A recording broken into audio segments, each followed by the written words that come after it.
rights doon sa pagmamayari ng ating nawawalang biktima at yung mga physical feature. 11 araw na ang nakalipas nang huling makita ang beauty queen teacher na si Catherine Camillon. Sa pahayag ng pulisya, formal na pinangalanan ang dahilan sa pagkawala ni Catherine ngayon. Si Police Major Alan De Castro.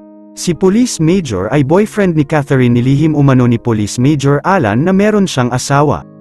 Ngunit kalaunan ay nalaman di umano ni Catherine Camillon na meron na palang asawa ang pulis, kaya't nais na nitong makipaghiwalay, ngunit ayaw makipaghiwalay ni Alan De Castro sa beauty queen.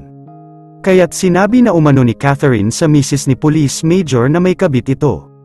Sa naging resulta ng imbestigasyon ng CIDG, nakita umano si Catherine Camillon na nililipat sa ibang sasakyan sakay ng unang sasakyan na pulang SUV.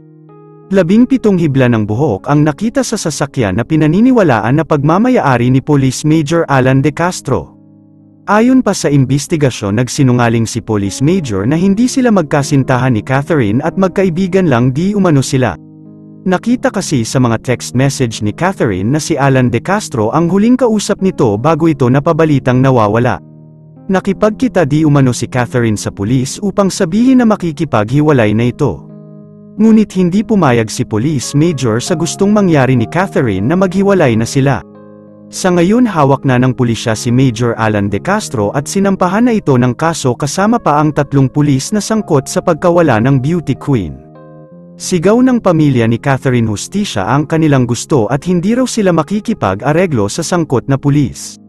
Malaki ang chance na hindi na makikita ang teacher beauty queen na si Catherine Camillon. Yun lamang po. Ano ang masasabi mo sa balitang ito? Comment mo sa ibaba.